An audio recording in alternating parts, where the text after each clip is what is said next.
Ya, terima kasih pemirsa Anda masih bersama kami dalam bincang hari ini. Kita masih bahas soal waspada dampak bullying pada anak dan kita masih ditemani Mbak Diana Rahmawati MSI psikolog klinik di klinik satelit UI ya.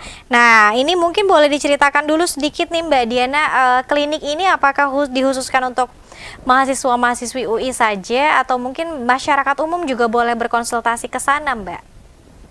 Oke, kalau untuk layanan konselingnya memang masih terbatas untuk sivitas akademika ya. Mm-mm. Sivitas akademika UI jadi mahasiswa, kemudian pegawai, dosen gitu ya. Nah, kalau yang untuk layanan kesehatannya, untuk kedokteran umum, kedokteran gigi bisa untuk masyarakat umum dan kita bisa menggunakan BPJS sebagai klinik utama gitu ya. Oke, kalau untuk psikologinya ini khusus ya, Mbak, Sivitas Betul, Akademika UI betul. saja. Oke, kita masih bahas soal dampak bullying pada anak. Apa saja sih Mbak dampak yang mungkin dari ringan yang dirasakan oleh anak hingga yang dampaknya yang paling berat yang bisa dirasakan oleh anak, Mbak? Oke, kalau dampaknya sendiri tentu perasaan sedih ya, dan perasaan sedih, murung ini kan bisa berkepanjangan juga gitu ya. Durasinya berbeda-beda. Kemudian bisa juga nanti sampai beberapa bisa menimbulkan perilaku self harm gitu ya, menyakiti diri sendiri gitu.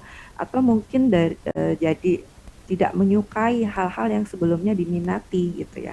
Jadi hilang minat seperti itu. Nah, kemudian kalau dibiarkan lambat laun ya, bisa juga dia menyebabkan keinginan untuk bunuh diri seperti itu dampak terberatnya.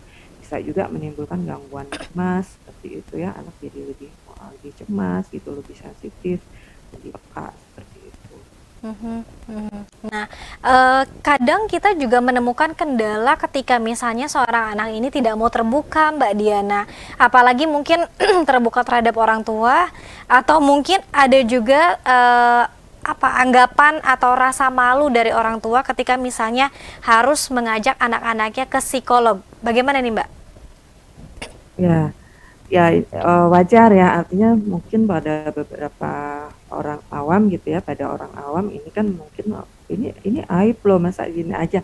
Orang mengkonotasikan bahwa gangguan psikologis itu adalah sesuatu yang memalukan atau tabu, tapi sebenarnya ini kan sebenarnya kayak penyakit fisik juga yang butuh ditangani gitu, butuh penanganan gitu ya, seperti itu. Karena kalau dibiarkan berlarut-larut ya dia bisa semakin parah seperti itu kan. Jadi nah sekarang mungkin untuk yang menghadapi seperti ini bisa kita sudah banyak psikolog klinis ya, terutama yang ada gitu ya, yang bisa di puskesmas. Untuk kalau di Jakarta itu mungkin sudah banyak ya di puskesmas di Jakarta itu, atau mungkin kalau di Pemda-Pemda sendiri ada namanya P2TP2A gitu ya, seperti itu untuk menangani kekerasan pada anak, ibu dan anak gitu ya.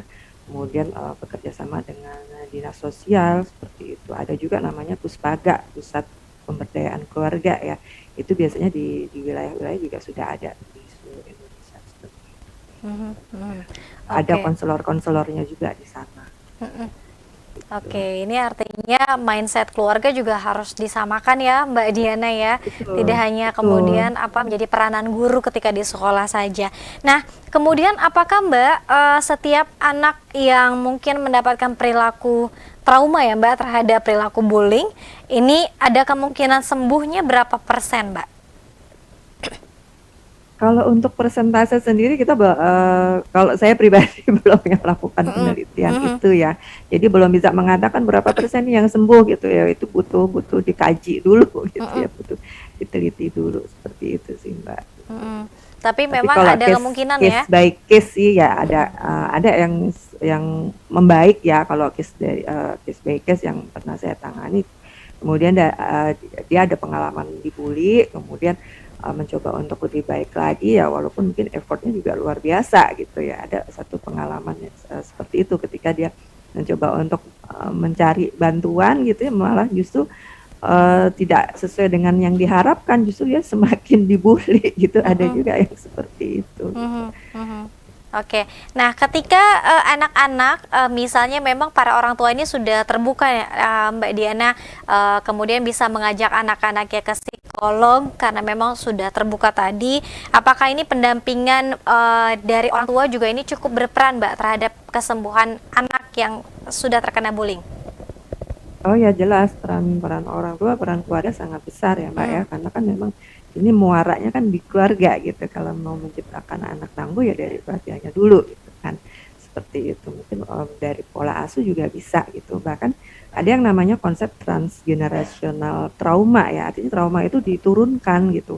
Ya misalnya orang tuanya dulu pernah mengalami kekerasan gitu ya. Kemudian dia nggak diproses dengan baik tuh, belum belum tertangani. Kemudian juga dia akhirnya melakukan kekerasan pada anak-anaknya gitu ya, muter aja gitu seperti itu, jadi bisa diturunkan juga dong seperti itu, akhirnya anak-anaknya yang menjadi korban gitu, atau bisa juga jadi pelaku bullying gitu, seperti itu Oke, baik. Ada trauma yang diturunkan dari mungkin ya, trauma dari dari orang keluarga. tuanya, kemudian diturunkan kepada anak-anak. Nah, apakah kemudian Mbak saat ini kalau misalnya mungkin memang belum ada penelitian lebih lanjut, namun apakah bullying kita saat ini trennya bergeser ke media sosial atau bentuk fisik juga masih banyak, Mbak? Kelihatannya masih ada juga yang bentuk fisik ya, fisik, verbal itu terutama karena verbal kan mungkin orang anggapnya cuman verbal aja gitu ya, nggak sampai menimbulkan luka gitu, tapi lukanya ternyata di dalam gitu kan, di dalam apa menjadi orang itu jadi punya pikiran tertentu gitu dengan apa yang diucapkan orang lain gitu kan, seperti itu ya. Apalagi di dunia maya ya, kita bisa mengakses beragam informasi gitu ya di dunia maya, mungkin dari medsos itu ya, apalagi kita mungkin ada kebebasan berekspresi di situ, tapi ada juga orang-orang yang mungkin tidak menyukai dengan apa yang diposting seperti itu kan, jadi butuh lebih bijaksana lagi gitu. Oke, butuh lebih bijaksana lagi. Kemudian kita sendiri juga yang mempostingnya juga butuh kebijaksanaan ya Mbak Diana ya, sehingga mungkin tidak Ya, memicu keributan-keributan ya di media sosial.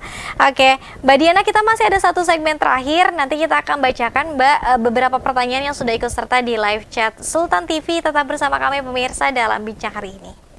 baik.